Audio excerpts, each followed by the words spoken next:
Perdana Menteri Israel Benjamin Netanyahu mengambil langkah baru di tengah agresi militer di Gaza.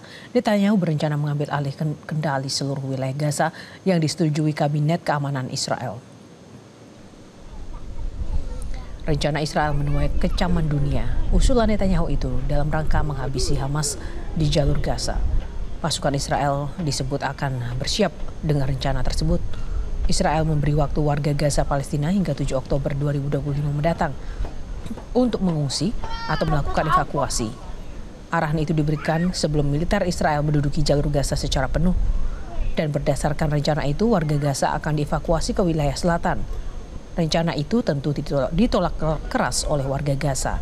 Warga Israel sendiri juga mengkhawatirkan langkah ini karena dianggap akan berimbas terhadap keselamatan yang ditawan oleh pihak Hamas.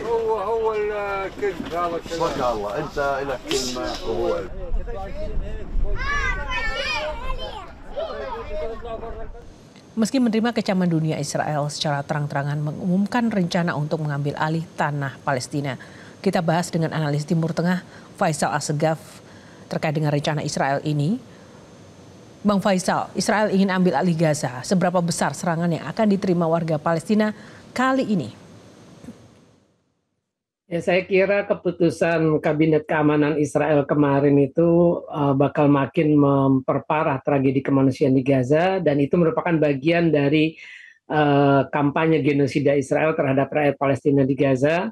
Dan ini juga sekaligus menunjukkan bahwa ya dunia tidak berdaya menghadapi Israel. Israel bisa menikmati kebiadabannya terhadap rakyat Palestina dengan dukungan terutama Amerika dan sekutu-sekutunya negara Barat.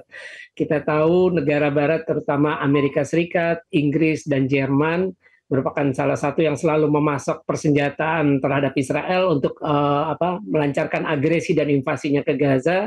Selama ini tidak melakukan apapun untuk menghentikan genosida di Gaza. Selain juga negara-negara Arab dan Muslim yang tidak bersatu, tidak solid dalam mendukung Palestina. Inilah yang membuat akhirnya Israel, terutama Perdana Menteri Netanyahu, karena untuk mempertahankan karir politiknya, ya dia harus melaksanakan harus mengosongkan Gaza, harus mengambil alih Gaza, karena itu yang diminta oleh koalisi utamanya, terutama Menteri Keamanan Nasional Itamar Ben-Gvir dan Menteri Keuangan Bezalel Smotrich.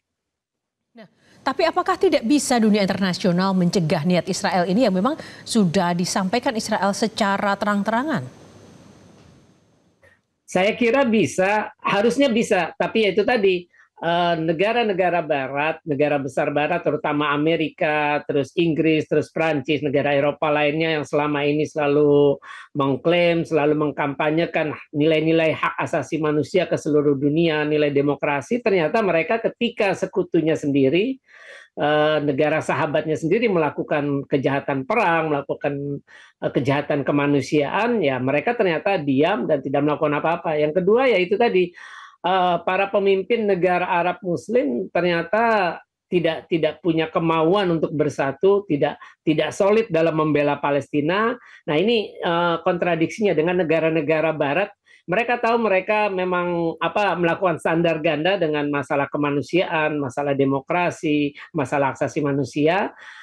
Mereka tidak malu untuk melanggar prinsip-prinsip yang selalu mereka agungkan atau mereka kampanyekan. Tapi sebaliknya, para pemimpin negara Arab dan Muslim masih mengandalkan sistem internasional yang ternyata standar ganda yang dijalankan oleh negara-negara besar itu sendiri.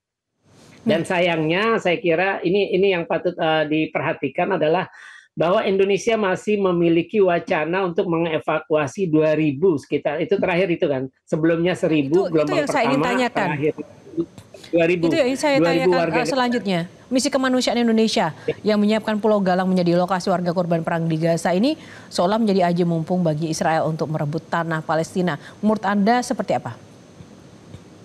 Ya, artinya Indonesia bisa terjebak dalam agenda pengosongan Gaza yang memang itu disampaikan Israel sejak awal perang Gaza itu sendiri dari 2023. Nah ini merupakan blunder besar kalau sampai pemerintah melakukan evakuasi. Saya pikir itu sudah hampir setahun berlalu ya ketika Presiden Prabowo menyampaikan gagasan kontroversial ini ketika pidato pelantikan 20 Oktober tahun lalu, ternyata hampir setahun, ternyata wacana itu masih disuarakan juga. Walaupun sebenarnya itu tadi, ini sama saja kita mengikuti agenda yang diinginkan oleh Israel untuk mengosongkan Gaza dari penduduk Palestina. Ya, Bang Faisal, September ini Palestina akan diakui dalam PBB. Apa dampaknya jelang Oktober dan apakah ini bisa menjadi kekuatan bagi Palestina sendiri? Pengakuan dari gelombang rencana beberapa negara barat termasuk Inggris, Prancis, Kanada itu sebenarnya sekedar formalitas, sekedar simbolik karena tidak akan mengubah keadaan di lapangan. Sampai sekarang sudah 147 negara dari 193 negara anggota PBB yang memberikan pengakuan. Tapi sampai sekarang di lapangan Palestina tetap dijajah.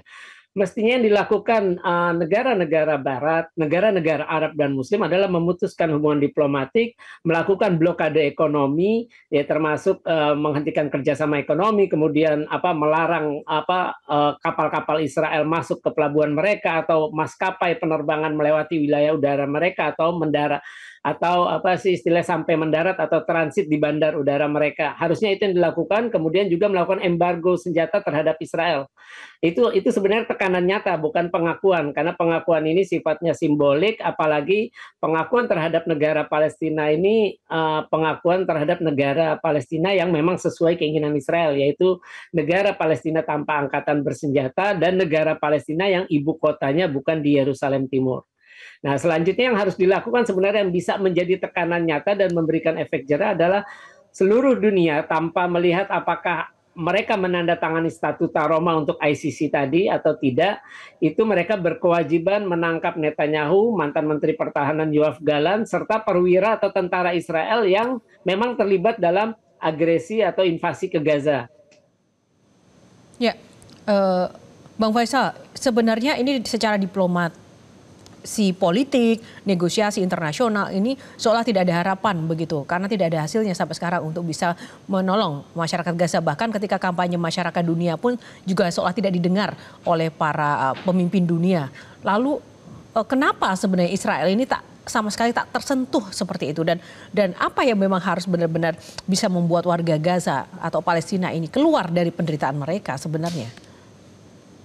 Yang pertama, pemerintah Israel dalam hal ini Netanyahu sudah bisa mengkalkulasi. Artinya begini, kebijakan negara Arab dan Muslim ataupun negara-negara di dunia bersifat reaktif dalam isu Palestina. Sebelum ada serangan 7 Oktober 2023 yang memicu perang Gaza sampai sekarang, dunia tidak berbuat apa-apa terhadap masyarakat Palestina, baik yang di Gaza maupun tepi barat. Kita tahu di Gaza ada masalah blokade terhadap Gaza yang berlangsung sejak pertengahan 2007. Itu tidak pernah ada upaya terobosan yang berani, yang serius untuk memaksa Israel mencabut blokade terhadap Gaza. Kemudian juga di tepi barat. Di tepi barat kita tahu ada tembok pemisah di tepi barat seperti tembok Berlin sepanjang 750 km dan dibangun sejak 2002. Tidak ada upaya para pemimpin negara Arab Muslim atau para pemimpin dunia lainnya untuk memaksa Israel merobohkan tembok itu. Tidak ada upaya dari dunia untuk memaksa Israel menghapus atau merobohkan semua permukiman Israel, pemukiman Yahudi di tepi barat yang melanggar hukum internasional.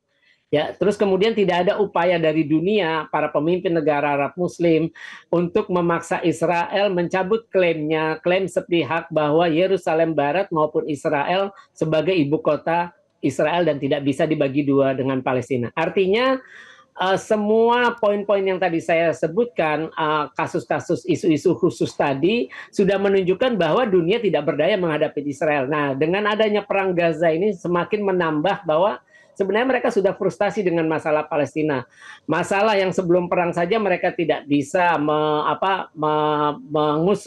menuntaskan isu itu sendiri, sekarang sudah dihadapi dengan perang Gaza, tragedi kemanusiaan, dan nanti adalah bagaimana masa depan Gaza dan juga Palestina ke depan. Ini akan makin suram, apalagi kita jangankan berbicara kemerdekaan, isu-isu tadi blokade, tembok pemisah, terus kemudian permukiman ilegal, Yahudi di tepi barat, kemudian pengakuan sepihak yang juga melanggar hukum internasional, itu dunia juga tidak berdaya dalam mengatasi hal itu. Nah, inilah yang sudah ada dalam kalkulasi pemerintahan Israel. Mereka tahu para pemimpin Arab, Muslim, dunia termasuk Eropa hanya bisa mengecam, hanya bisa menggelar sidang darurat, kemudian memberikan kecaman, hanya sekedar memberikan desakan di atas kertas, tapi di lapangan mereka tidak bisa berbuat apa-apa. Apalagi mereka disokong oleh sekutu istimewanya Amerika yang selalu memberikan pembelaan baik secara politik di Dewan Keamanan, memberikan dukungan ekonomi maupun militer. Baik, terima kasih Bang Faisal Assegaf, analis Timur Tengah untuk ulasan yang sangat komprehensif bersama Metro hari ini. Kita akan tunggu update terkini terkait perkembangan Israel yang melakukan genosida di Gaza. Apakah memang akan menjalankan niatnya atau tidak? Kita akan tunggu. Terima kasih Bang Faisal. Selamat sore. Jelajahi cara baru mendapatkan informasi. Download Metro TV Extend sekarang.